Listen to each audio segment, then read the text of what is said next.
예수 그리스도가 오늘 부활하셨네.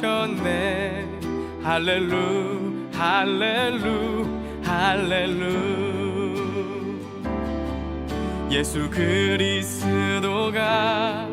우리 곁에 계시며 모든 죄악에서 보호하시리.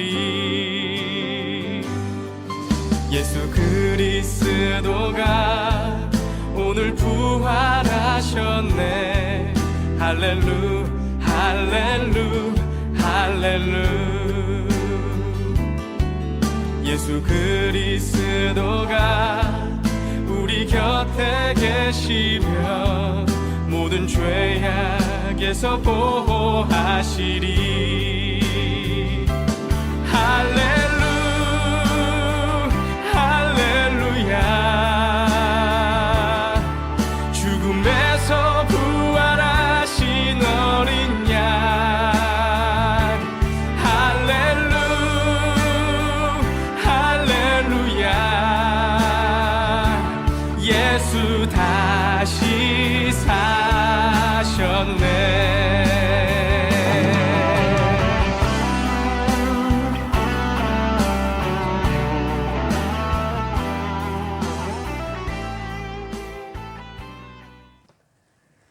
사망 권세 이기고 부활하신 주님을 찬양합니다. 오늘은 부활주일입니다. 그런데 간혹 부활주일을 하루 이벤트처럼, 행사처럼 기다리는 분이 있습니다. 부활주일은 하루 신나게 치르는 행사나 이벤트가 아니라 매일 가져야 하는 소망이고, 또한 매일 해야 하는 우리의 신앙 고백입니다. 오늘 하루처럼 부활의 노래와 부활의 기쁨으로 가득한 1년 365일이 되시길 주님의 이름으로 축원합니다. 다 같이 사도신경으로 우리의 신앙을 고백하겠습니다.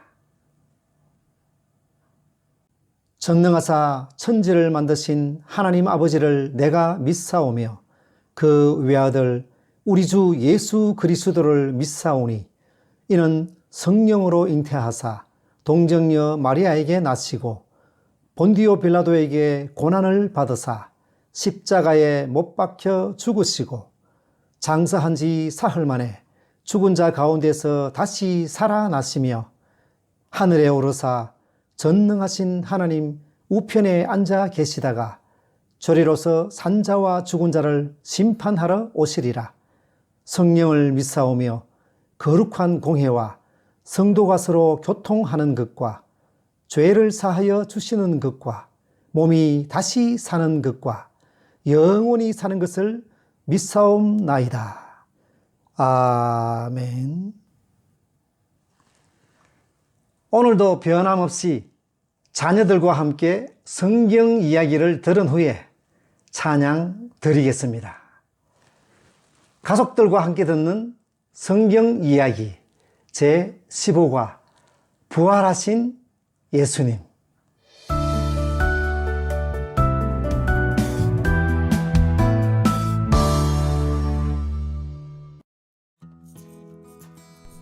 안식 후 첫날 새벽, 예수님을 따르던 여인들은 향품을 들고 예수님이 모셔진 돌무덤으로 갔어요. 그런데 이상한 일이 벌어져 있었어요. 분명 꽁꽁 닫혀 있어야 하는 무덤 문이 열려 있고 무덤 안은 텅 비어 있었어요. 여인들이 걱정하고 있을 때에 두 사람이 갑자기 나타났어요. 이 사람들은 하나님의 천사들이었어요. 그들은 이렇게 말했어요. 어찌하여 살아있는 자를 죽은 자 가운데서 찾느냐? 여기 계시지 않고 살아나셨느니라. 죽은 줄로만 알았던 예수님께서 다시 살아나신 것이었어요. 무거운 돌도, 예수님을 죽이려고 했던 사람들의 악한 생각도, 로마 군인들의 창칼도, 그리고 그 뒤에서 보이지 않게 예수님과 맞섰던 죄와 죽음의 힘도 예수님께서 다시 살아나시는 것을 막지 못했어요. 예수님은 모든 죄와 죽음을 이기셨어요. 부활하신 예수님을 찬양해요. 할렐루야!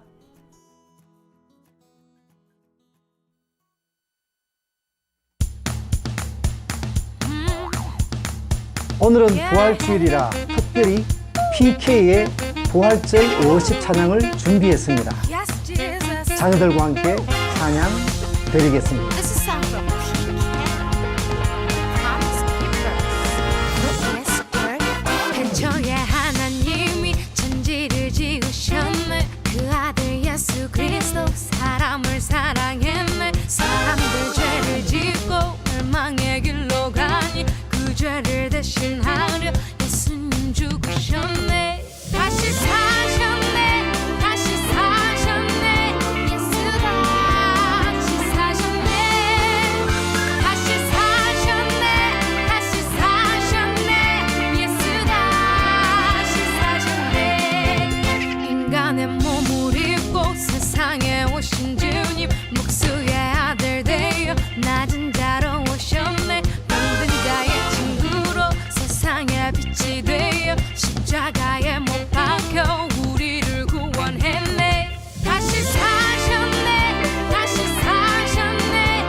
예수 다시 사셨네. 다시 사셨네. 다시 사셨네. 예수 다시 사셨네. 세상 죄를 지워지고 가는 하나님의 어린 양 그 피로 나를 살리고 그 피로 나를 구원하세 하나님이 세상을 이처럼 사랑하사 독생자를 주셨으니 이는 저를 믿는 자마다 멸망치 않고 영생을 얻게 하십니다. 3일 만에 예수 다시 사셨네. 제자들 함께 모여 예수 승천하셨네. 너희는 성령 받아 그 권능의 힘으로 사마리아 땅 끝까지 내 증인이 되리라. 다시 사셨네. 다시 사셨네. 예수 다시 사셨네. 다시 사셨네. 다시 사셨네. 예수 다시 사셨네. 다시 사셨네. 다시 사셨네. 예수 다시 사셨네. 다시 사셨네. 다시 사셨네. 예수 다시 사셨네. 다시 사셨네. 다시 사셨네. 예수 다시 사셨네.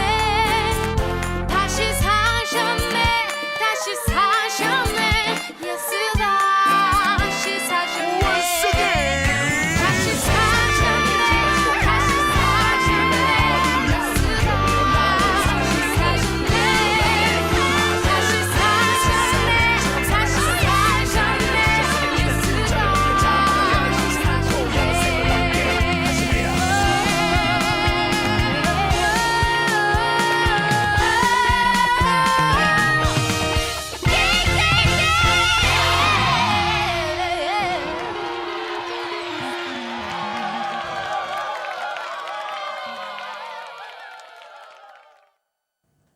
계속해서 찬양 드리겠습니다. 부활하신 구세주.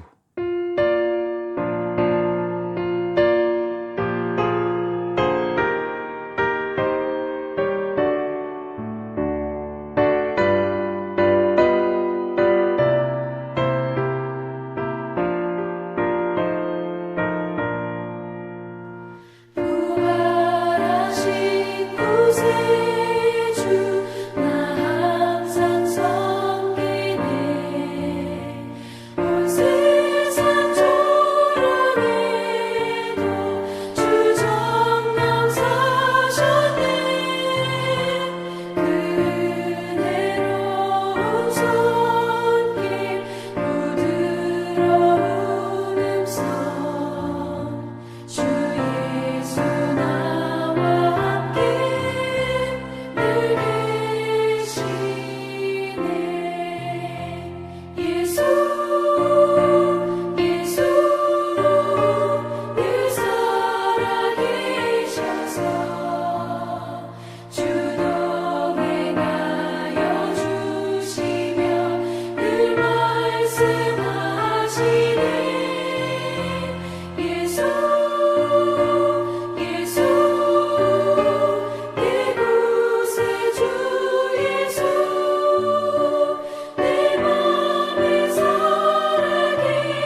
다 같이 기도드리겠습니다. 부활의 주님, 찬양을 올려드립니다. 우리와 똑같은 몸을 입고 우리의 모든 죄를 대신 감당하시기 위해 십자가를 지신 주님, 무덤에 머물러 있지 않으시고 죽음을 이기시고 친히 부활하셔서 부활의 소망이 되어주신 주님, 감사와 경배를 올려드립니다. 하나님 아버지, 지금 이 시간 주님의 십자가 밑에 우리의 죄의 짐과 우리의 고백을 내려놓습니다. 받아 주시옵소서. 우리의 허물이 주님을 찔렀고 우리의 악함이 주님께 상처를 입혔음을 고백합니다. 우리는 목자이신 주님의 음성을 뒤로 하였기에 모두 양처럼 길을 잃었고 제각각 자기 소견대로 자기의 길로 흩어져 가버렸음을 고백합니다. 그럼에도 불구하고 주님께서 징계를 받음으로 우리가 평화를 누리고 주님께서 채찍을 맞음으로 우리의 상처가 나았음을 고백합니다. 바라건대 우리의 교만과 아집과 믿음 없음을 주님의 긍휼로 주님의 십자가 보혈로 정결케 하여 주시옵소서. 우리를 막고 있는 죄의 돌문을 굴러주시고 우리의 심령이 새로운 부활의 아침을 맞이하게 하여 주시옵소서. 하나님 아버지, 지금 이 시간 저희 에드먼턴 사랑의 교회 모든 성도들과 이 예배를 드리는 모든 지체들에게 부활의 능력이 가득하기를 기도드립니다. 또한 부활의 소망과 부활의 기쁨이 충만한 저희 교회와 성도들이 되기를 기도드립니다. 그리하여 현재 눈앞에 닥친 고난을 보기보다는 장차 우리에게 있을 큰 영광을 바라보게 하시고 예수님의 부활의 능력으로 우리가 가는 곳마다 살아있는 간증이 넘치게 하시고 우리가 펼치는 일마다 승리하는 삶 살아가는 저희들이 되게 하여 주시옵소서. 하나님 아버지, 이 시간 저희들에게 선물로 맡겨주신 사랑하는 자녀들을 위해 기도드립니다. 하나님 아버지, 저희 자녀들이 삶을 살아갈 때에 항상 하나님께서 살아계심을 믿게 하시고 능력의 하나님께서 우리 자녀들의 손을 늘 꼭 붙잡고 함께 걸어가신다는 것을 느끼고 알게 하여 주시옵소서. 저희 자녀들 앞에 세상의 문화라는 거대한 파도가 몰아쳐올 때 그 세상의 문화 속에 휩쓸려 하나님 손을 놓지 않게 하시고 그 파도 속에서도 흔들림 없이 주님께 집중하는 지혜로운 자녀들이 되게 하여 주시옵소서. 또 무슨 일을 하든지 믿음 가운데서 꿈을 꾸게 하시고 말씀 가운데서 인생을 설계하는 비전의 용사들이 되게 하여 주시옵소서. 특별히 6월절 어린 양으로 오셔서 우리의 죄를 감당해 주신 예수님의 사랑을 기억하며 일평생 감사가 넘치게 하시고 기쁠 때나 슬플 때나 그 어느 때나 부활의 주님 생각하며 부활의 소망을 가지고 또 나아가 부활의 소망을 전하며 살아가는 자녀들이 되게 하여 주시옵소서. 감사드리며 구원의 첫 열매가 되신 예수님의 이름으로 기도드립니다. 아멘.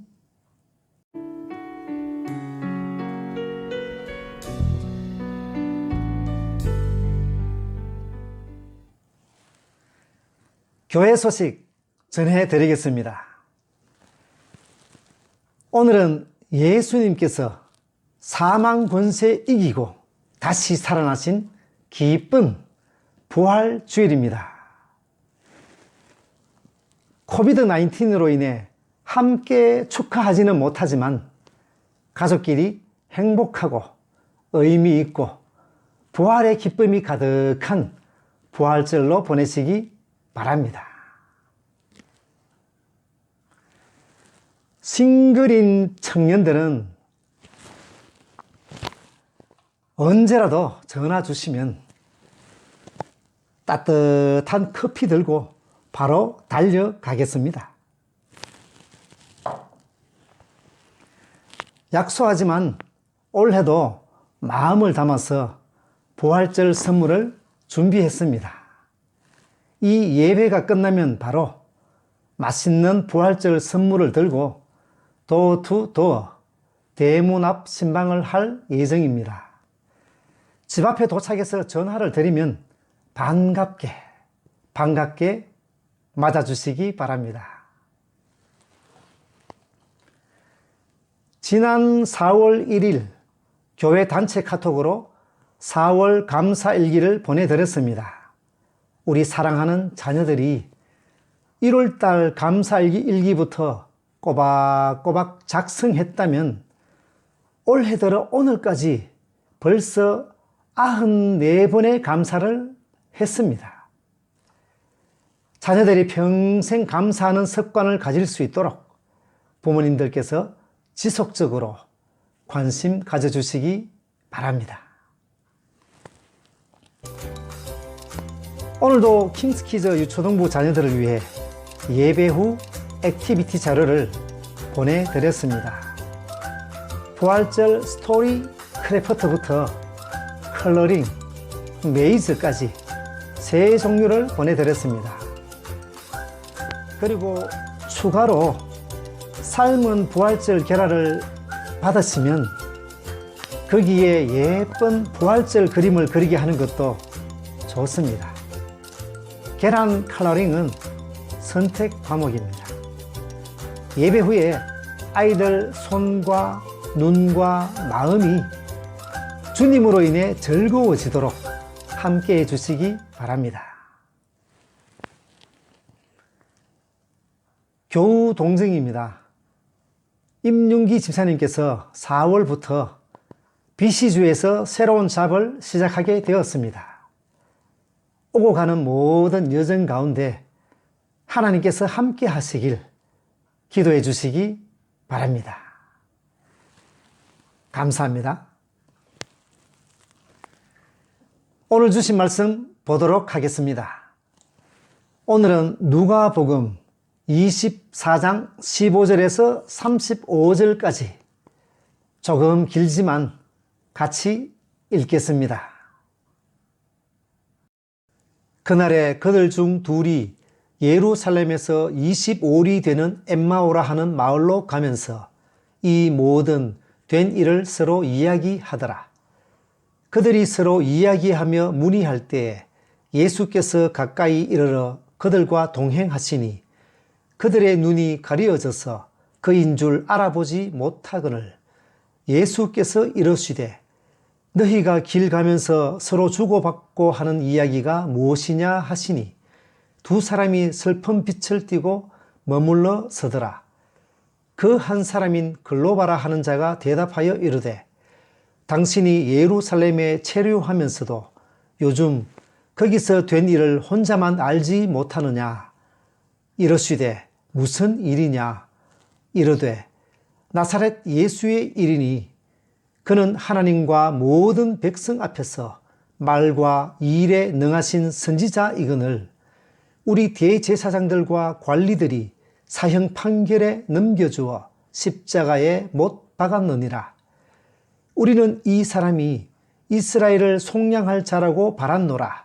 이뿐 아니라 이 일이 일어난 지가 사흘째요. 또한 우리 중에 어떤 여자들이 우리로 놀라게 하였으니 이는 그들이 새벽에 무덤에 갔다가 그의 시체는 보지 못하고 와서 그가 살아나셨다 하는 천사들의 나타남을 보았다 함이라. 또 우리와 함께 한 자 중에 두어 사람이 무덤에 가 과연 여자들이 말한 바와 같음을 보았으나 예수는 보지 못하였느니라 하거늘 이르시되 미련하고 선지자들이 말한 모든 것을 마음에 더디 믿는 자들이여 그리스도가 이런 고난을 받고 자기의 영광에 들어가야 할 것이 아니냐 하시고 이에 모세와 모든 선지자의 글로 시작하여 모든 성경에 쓴 바 자기에 관한 것을 자세히 설명하시니라. 그들이 가는 마을에 가까이 가매 예수는 더 가려 하는 것 같이 하시니 그들이 강권하여 이르되 우리와 함께 유하사이다. 때가 저물어 가고 날이 이미 기울었나이다 하니 이에 그들과 함께 유하러 들어가시니라. 그들과 함께 음식 잡수실 때에 떡을 가지사 축사하시고 떼어 그들에게 주시니 그들의 눈이 밝아져 그인 줄 알아보더니 예수는 그들에게 보이지 아니하시는지라. 그들이 서로 말하되 길에서 우리에게 말씀하시고 우리에게 성경을 풀어 주실 때에 우리 속에서 마음이 뜨겁지 아니하더냐 하고 곧 그때로 일어나 예루살렘에 돌아가 보니 11 제자 및 그들과 함께 한 자들이 모여 있어 말하기를 주께서 과연 살아나시고 시몬에게 보이셨다 하는지라. 두 사람도 길에서 된 일과 예수께서 떡을 떼심으로 자기들에게 알려지신 것을 말하더라. 아멘.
사람들은 뜨거운 냄비를 만지면 재빨리 손을 떼고 차가운 귓볼에 손을 가져갑니다. 그러나 손에 감각이 없어서 뜨거움을 느끼지 못한다면 손이 데는 것도 모르고 그냥 있다가 큰 화상을 입게 됩니다. 이처럼 뜨거움을 느끼고 아픔을 느끼고 기쁨을 느끼고 슬픔을 느낀다는 것은 감사한 일입니다. 내 감각이 살아있다는 증거이기 때문입니다. 이렇게 느낀다는 것은 우리에게 위험을 알려주고 나아가 스스로를 보호하고 지켜주는 중요한 것입니다. 그런데 반대로 무감각하다는 것은 우리에게 치명적인 위험을 줄 수도 있습니다.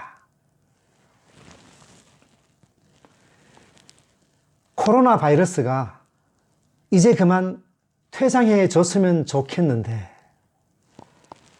그 기세가 꺾이지 않고 1년 넘게 계속 활개를 치고 있습니다.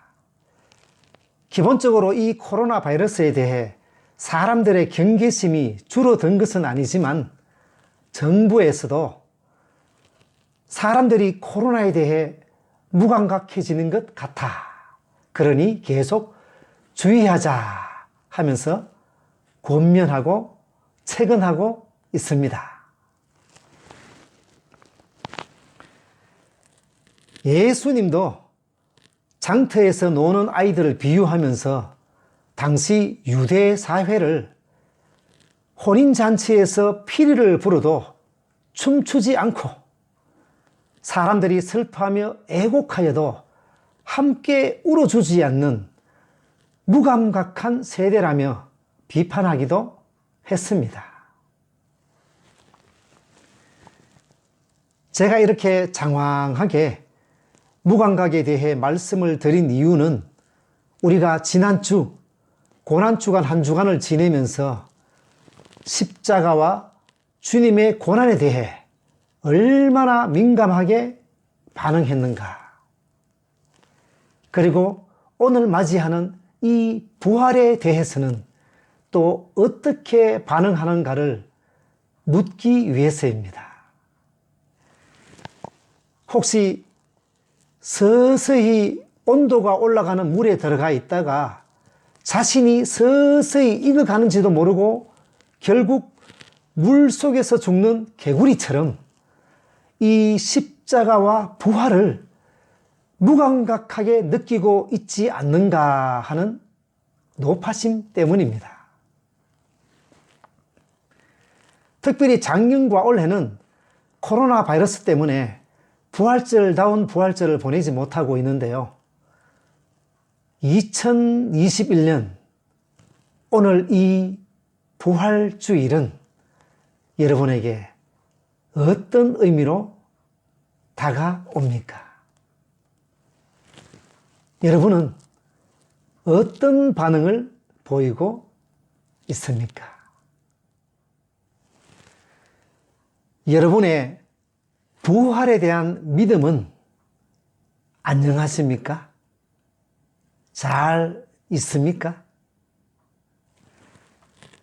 나름 교회 문턱을 마르고 닳도록 밟으신 분들일수록 아이러니하게도 이 예수님의 부활에 대한 감격이 식어 있는 것을 볼 수 있습니다. 그리고 부활 이야기를 하면 모두들 너무 잘 아니까 또 부활주일 예배 때 목사님들이 오늘은 성경 어느 부분 몇 장 몇 절입니다 말만 떨어져도 야 오늘 설교는 이렇게 저렇게 전개되겠네 하면서 이미 잘 알고 있는 내용이라 영적으로 그렇게 큰 자극을 주지 못하는 경우가 종종 있습니다. 혹시 지금 이 부활주일 영상 예배도 다 아니까 대충 들으시는 분은 없으시겠죠. 어쨌든 이런 무감각한 정세, 특히 영적인 무감각은 그냥 방치해 두시면 곤란합니다. 그러면 나는 이 부활에 대한 감각이 굳어 있지는 않는가? 이 부활에 대한 감격이 식지는 않았는가? 혹시 만약 부활이라는 말을 들어도 기쁨이 없고 무감각하다면 그 이유는 무엇입니까? 같이 한번 체크리스트를 가지고 체크해 보겠습니다. 질문. 나에게 부활의 기쁨이 없고 무감각한 이유는? 첫째, 나는 예수님이 부활했다는 사실을 완전히 믿지 못하고 있다. 둘째, 나는 부활에 대해 너무 많이 들어서 이제는 감각이 없다. 셋째, 나는 아직도 부활에 대한 사실이나 정보를 정확히 알지 못하고 있다. 넷째, 나는 부활이 내게 어떤 은혜와 축복을 주었는지 모른다. 다섯째, 나는 현재 세상살이가 너무 좋아서 부활에는 관심이 없다. 여섯째, 나는 요즘 생활이 힘들어서 부활까지 생각할 마음의 여유가 없다. 예수님께서 부활하셨던 그 당시 초대교회 성도들에게 있어서 부활은 복음 그 자체였습니다. 복음을 설명할 때 이 부활은 반드시 전해야 하는 핵심 주제였고 또 부활은 그들의 삶이었습니다. 사도행전 1장 22절을 보면 예수님을 배신한 가룟 유다 대신 다른 한 제자를 뽑을 때도 그 제자의 자격 요건은 예수님께서 부활하신 사실을 증언할 사람이었습니다. 자칭 예수를 믿는다고 하는 사람들에게 있어서 부활이 얼마나 중요한 요소인지 짐작이 가는 부분입니다. 그리고 사도행전 내내 사도들이 전한 메인 메시지는 바로 예수의 부활이었습니다. 그 위대한 사도 바울에게 죽음의 칼날이 바로 눈앞에 놓여도 바울과 사도들과 초대교회 모든 성도들이 전하고 증언하고 또 증언하고 그토록 외쳤던 것은 바로 예수님의 부활이었습니다. 성경을 보면 그들이 외친 복음의 거의 90%는 부활에 집중되어 있었습니다. 이처럼 예수님이 십자가에 죽으시고 3일 만에 부활하셨다는 사실은 복음의 핵심이고 우리 기독교 신앙의 초석입니다. 또 성도들의 삶의 근본 원리이면서 이 땅에서의 삶과 행동의 원동력이 되었습니다. 만일 이 예수님의 부활이 거짓이라면 성경의 진리도 그리고 우리의 믿음도 한순간에 다 무너지고 말 것입니다. 그래서 성경 고린도전서 15장에서도 그리스도께서 만일 다시 살아나지 못하셨다면 우리가 전파하는 것도 헛것이요 또 우리의 믿음도 헛것이다. 또 우리는 하나님을 거짓말로 증언하는 사람으로 판명될 것이다. 그리고 만일 그리스도를 믿는 우리가 부활이 아니라 이 세상에만 희망을 걸고 있다면 우리는 모든 사람들 가운데서 우리가 가장 불쌍한 자다. 그렇게 성경에서 말씀하고 있습니다. 다시 한번 질문해 보겠습니다. 여러분의 부활에 대한 믿음은 잘 있습니까?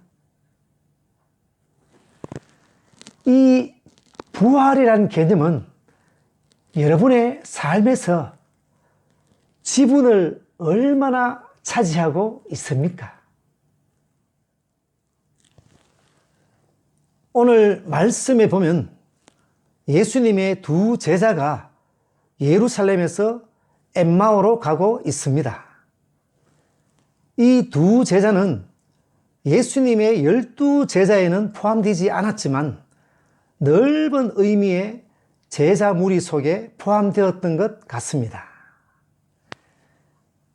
엠마오로 가던 두 제자들의 대화 내용을 보면 이들은 예수님을 로마의 식민치하에서 이스라엘을 구속해줄 메시아로 생각했었습니다.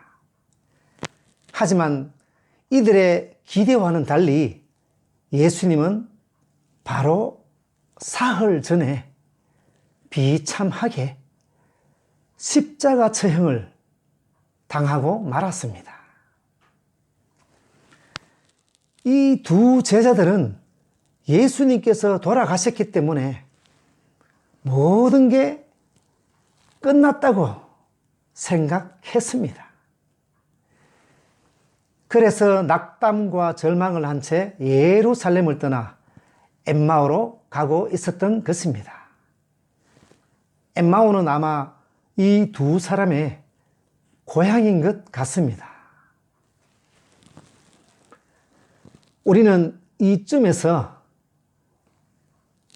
우리가 그리스도 안에서 정말 바라는 것은 무엇인가를 체크하고 수정해 볼 필요가 있습니다.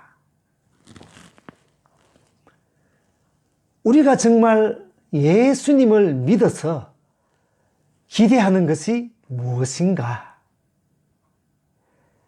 만약 내가 뭔가 큰 성공을 얻고 더 많은 재물을 획득하는 게 예수님을 믿는 이유라면 엠마오로 가는 두 제자처럼 시리에 빠지고 낭망에 빠질 가능성이 큽니다. 이런 기대는 잘못된 만남이고 잘못된 바람이기 때문입니다.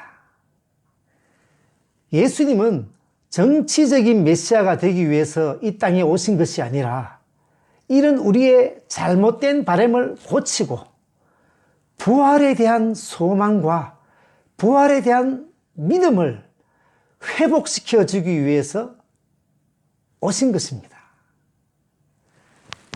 21절에서 24절까지 보면 이 두 제자들은 오늘 새벽에 예수님이 살아나셨다는 소식과 빈 무덤에 관한 이야기를 들었습니다.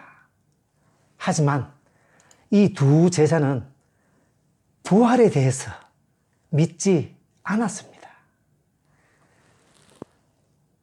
우리의 삶에서도 이 부활에 대한 소망이 없고 부활에 대해 무감각하다면 현재 주어진 하루하루가 오히려 의미가 없고 생동감도 없고 기대도 없고 시리에 빠지고 낭망에 빠질 수밖에 없습니다.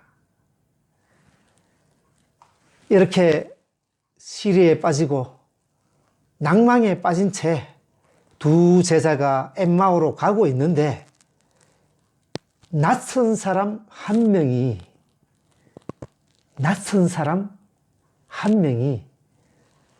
그 두 제자들에게 가까이 오더니 함께 동행을 했습니다.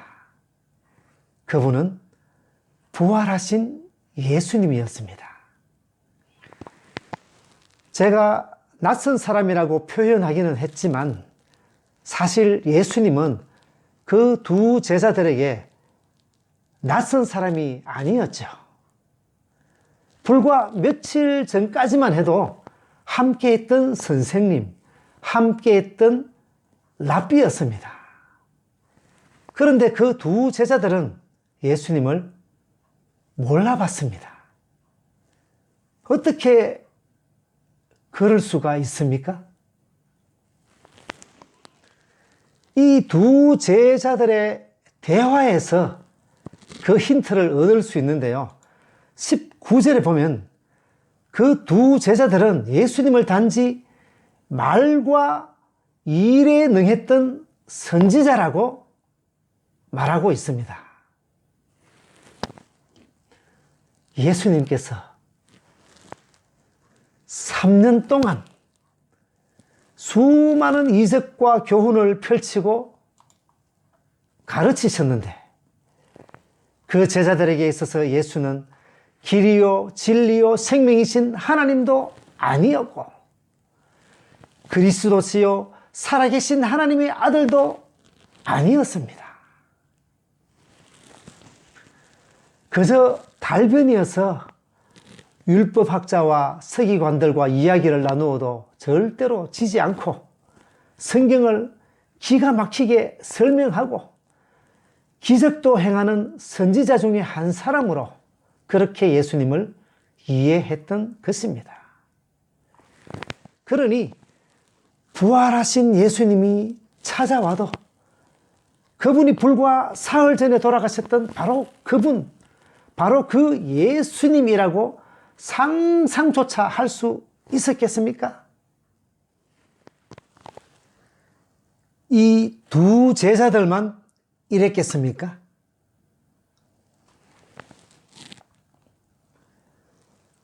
예수님의 부활에 대한 최초의 목격자는 막달라 마리아와 또 다른 두 명의 여인이었습니다.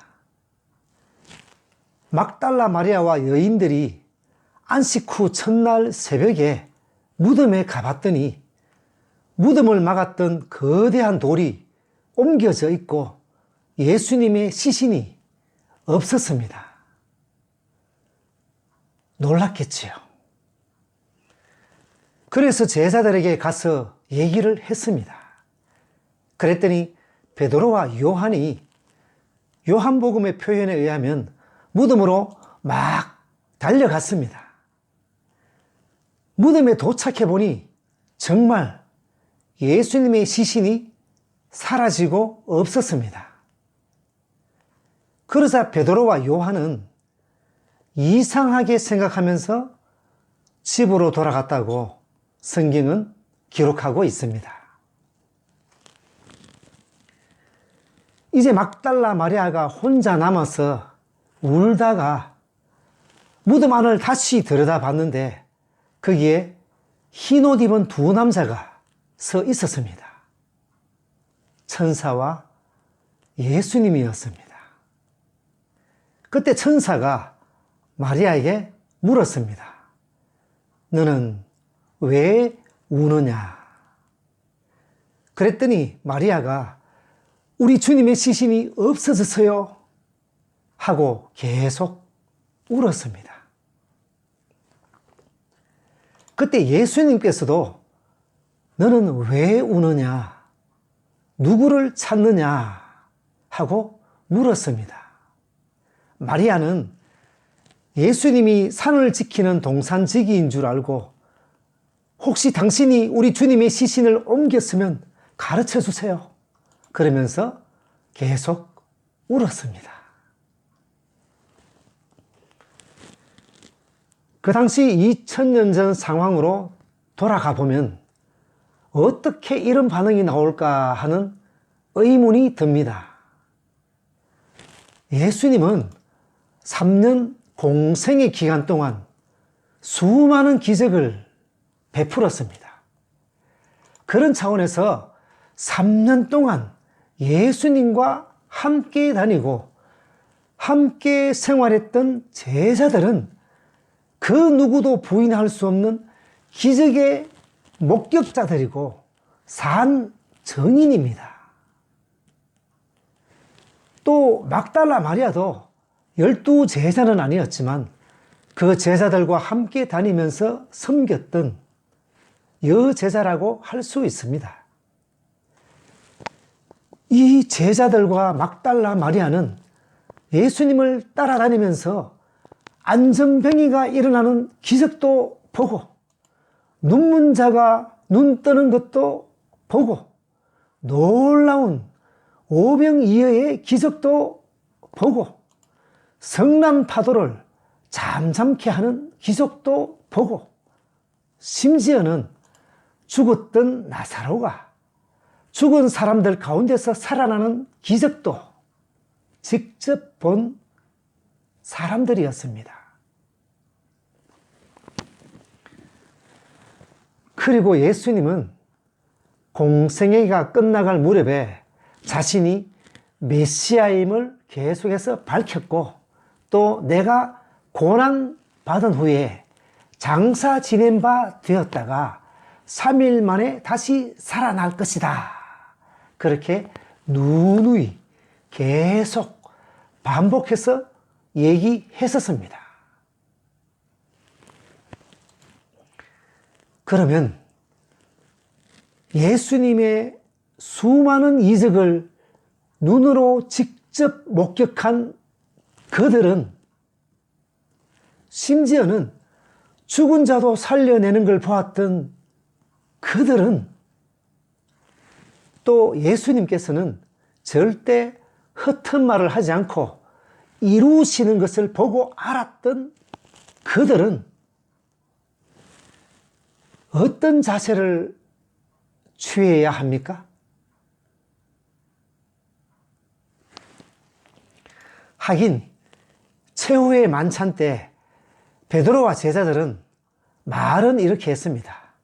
주님, 내가 주님과 함께 죽을지언정 주님을 부인하지 않을 겁니다. 이 정도 수준이고 이 정도 각오면 예수님께서 십자가에 달리실 때도 다시 살아나실 것을 믿었어야 했습니다. 그러면 배신도 하지 않았을 테고 또 지금 당장 예수님께서 십자가에 달리더라도 후회를 도모한다든가 했을 겁니다.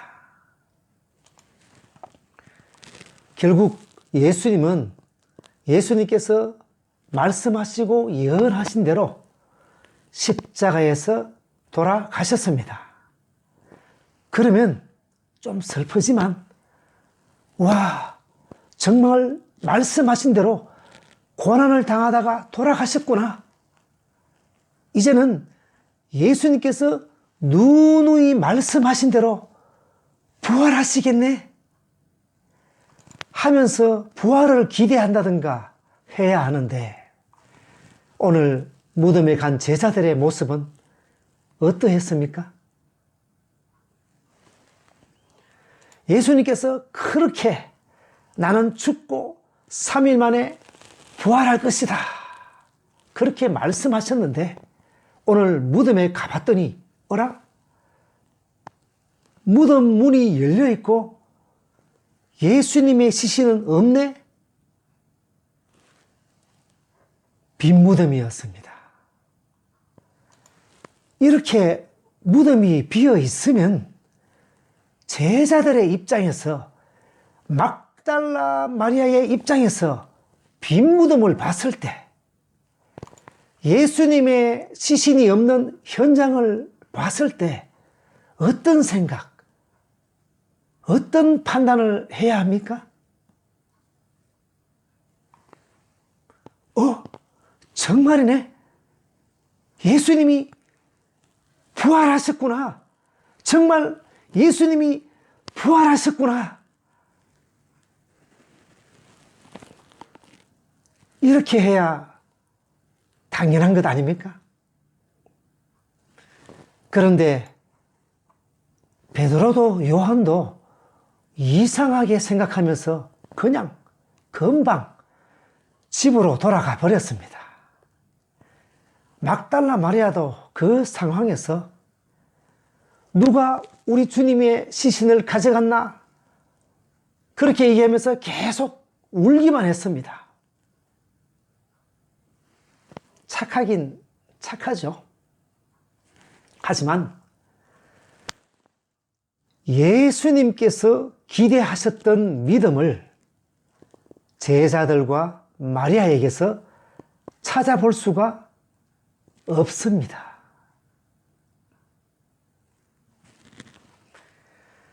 제자들은 부활에 대해서는 조금도 믿지 않았던 것입니다. 정말 부활하신 거 아니야? 그런 생각조차도 하지 않았습니다. 제자들의 영적인 감각 수준은 여기까지였습니다. 이 정도였습니다.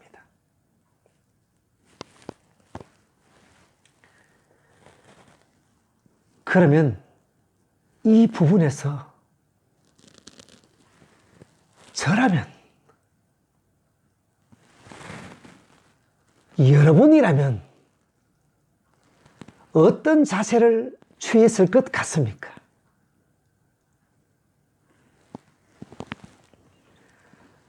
여러분이 제자들이었다면, 여러분이 막달라 마리아였다면 어떤 반응을 보였겠습니까? 예수님의 예언대로 진행되니까 놀라고 주님께서 부활하신 줄 믿고 찬양했겠습니까?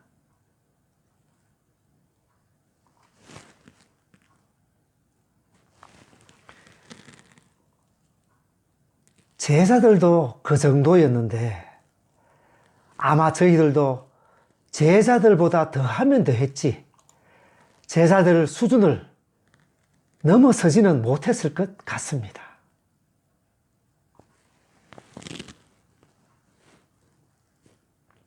그러면 나에게 과연 부활하신 예수님을 기대하고 알아볼 만한 믿음이 있는가?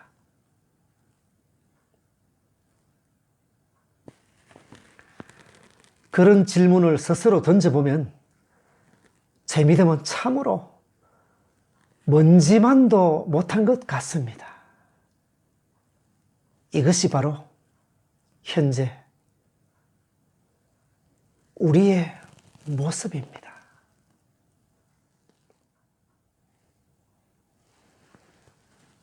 오늘 본문에 나오는 엠마오로 가는 제자들이나 베드로와 요한이나 막달라 마리아나 저나 여러분이나 주님의 부활을 누리지 못하고 여전히 십자가와 부활 사이에 머물러 있습니다. 안타깝게도 많은 사람들이 지금까지 매년 만났던 부활절에도 그리고 오늘 2021년 부활절에도 주님께서 부활하셨다는 소식은 들었지만 오늘 엠마오로 가는 제자들처럼 베드로와 요한처럼 막달라 마리아처럼 주님의 부활하심을 믿지 못하고 부활의 기쁨도 느끼지 못한 채 영적으로 무감각한 상태로 살아가고 있습니다.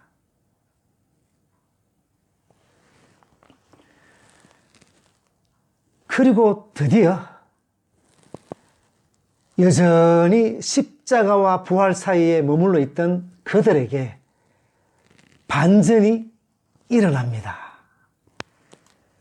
엠마오로 가는 제자들이 강권하는 바람에 엠마오로 들어갔던 예수님은 그 두 제자들과 함께 저녁 식사를 했습니다. 그때 놀라운 기적이 일어났습니다. 30절, 31절입니다. 그들과 함께 음식 잡수실 때에 떡을 가지사 축사하시고 떼어 그들에게 주시니 그들의 눈이 밝아져 그인 줄 알아보더니 예수는 그들에게 보이지 아니하시는지라. 그들의 두 눈이 밝아졌고 그 낯선 사람이 예수님이었음을 알았습니다.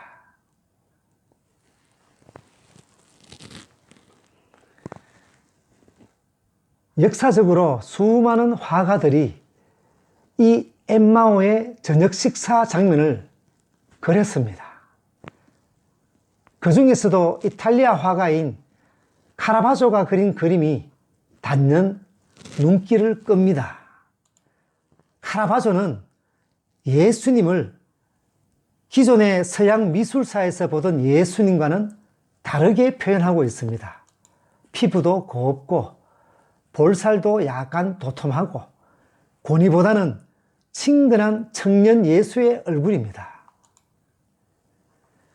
그리고 오른쪽에는 부활하신 예수님인 줄 알고 깜짝 놀라 두 팔을 벌리는 제자의 모습. 왼쪽에는 예수님인 줄 알고 너무 놀라 의자에서 벌떡 일었을 것 같은 제자의 모습을 그리고 있습니다. 예수님 바로 옆에 있는 숙소의 주인도 이분이 그 소문난 예수요? 진짜 죽었다가 부활하셨는가? 그렇게 묻듯이 예수님의 얼굴을 뚫어지게 쳐다보고 있습니다. 카라바조는 부활하신 예수님을 만나는 기적의 순간을 실감나게 보여주고 있습니다. 33절과 35절 보겠습니다. 곧 그때로 일어나 예루살렘에 돌아가 보니 11 제자 및 그들과 함께한 자들이 모여 있어 두 사람도 길에서 된 일과 예수께서 떡을 떼심으로 자기들에게 알려지신 것을 말하더라. 이 두 제자는 부활하신 예수님을 만난 직후에 그들은 이미 날이 어두워졌음에도 불구하고 바로 그 자리를 박차고 일어나 예루살렘으로 다시 돌아갔습니다. 하나님의 영으로 뜨거워진 그들은 자신들이 가야 할 곳은 엠마오가 아니라 예루살렘이라는 것을 깨닫고 다시 돌아갔던 것입니다. 그리고는 제자들을 만났고 예수님께서 부활하셨다는 소식을 전했습니다. 말이 쉬워서 부활이지, 다시 말하면 죽은 사람이 살아난 사건이지 않습니까? 소위 부활은 충격적인 사건입니다. 충격적인 사건은 누구에게나 말하게 되어 있습니다.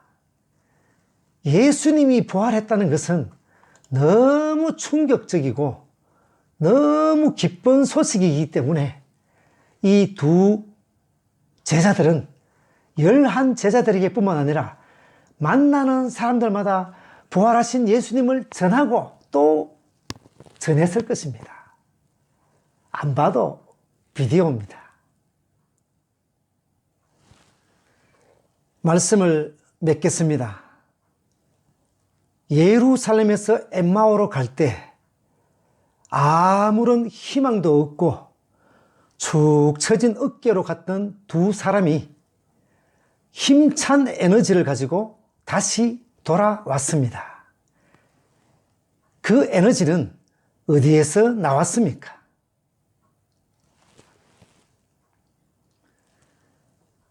예수님과 함께한 저녁 식사, 예수님과 함께한 밥상 공동체, 예수님과 만난 그 자리, 예수님의 말씀을 들은 그 시간, 부활하신 예수님을 보고 인지하고 믿는 그 순간, 영적인 눈이 떠지고 절망이 소망으로, 슬픔이 기쁨으로, 불안이 평안으로, 무기력했던 삶이 생명력 있는 삶으로 바뀌게 됩니다. 그리고 이런 부활하신 예수님과의 만남은 초대교회 때 수많은 박해와 죽음의 칼날 앞에서도 기꺼이 복음을 전하게 하는 원동력이었습니다. 그리고 이런 부활신앙은 지금 현재 실제 생활 속에서도 기쁨과 소망의 원천이 되고 새로운 삶의 원동력이 될 수밖에 없습니다.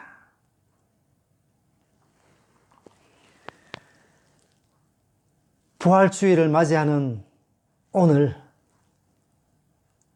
여러분에게 있어 부활은 어떤 의미로 다가오고 있습니까? 당시 제자들처럼 그저 믿기 힘든 사건, 믿어지지 않는 사건입니까? 아니면 아직도 십자가와 부활 사이에 서서 머뭇거리고 계십니까?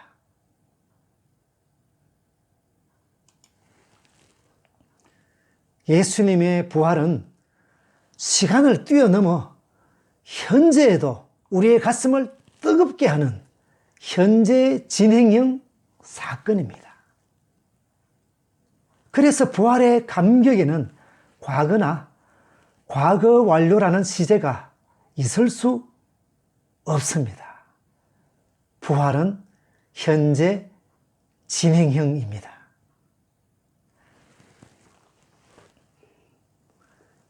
바라건대 날마다 예수님과 만남을 가지고 날마다 부활의 감격이 넘쳐나는 여러분 되시기를 소망합니다.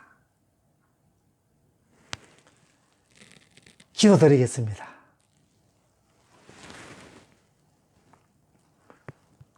하나님 아버지, 오늘 말씀을 통해 막달라 마리아를 통해 베드로와 요한을 통해 그리고 엠마오로 가는 두 제자를 통해 저희들의 모습을 돌아보게 하시니 감사합니다. 저희들은 주님의 말씀을 잘 믿고 잘 따르는 것 같은데 한편으로는 여전히 십자가와 부활 사이에 서서 머뭇거리는 저희의 모습을 봅니다. 또 한편으로는 십자가와 부활에 무감각해진 모습도 봅니다. 바라건대 오늘 저희들을 찾아와 주시고 만나 주셔서 엠마오로 가던 길을 멈추고 다시 사명의 장소 예루살렘으로 발길을 돌리게 하여 주시옵소서. 주님께서 기대하시는 제자의 삶을 살아가는 저희들이 되게 하여 주시옵소서. 다시 뜨거운 가슴을 회복시켜 주시옵소서. 감사드리며 우리 부활의 소망이 되시는 예수님의 이름으로 기도드립니다. 아멘. 이제 다 같이 찬양 드린 후에 축도로 예배를 마치겠습니다. 약한 나로 강하게.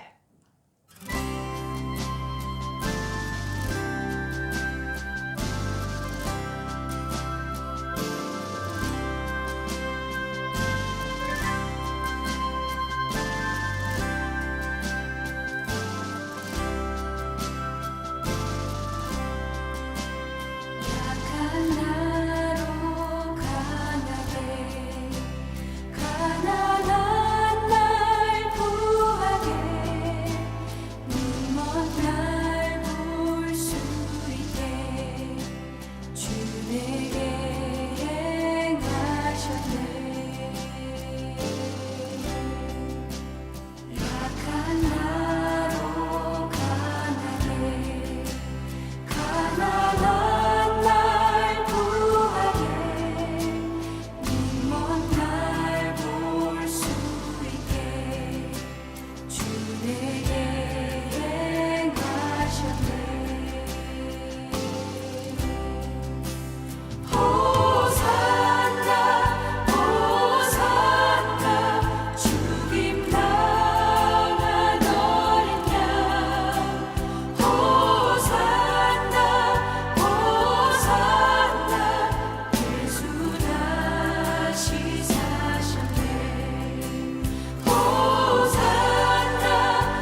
기도드리겠습니다.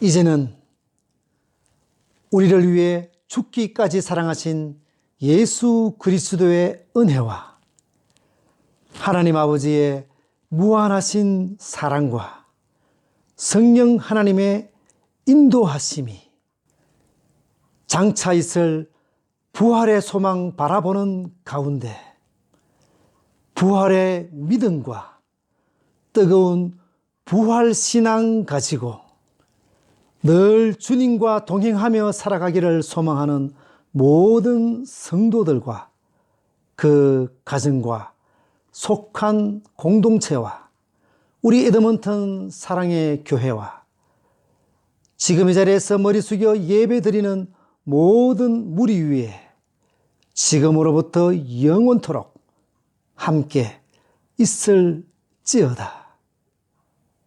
아멘.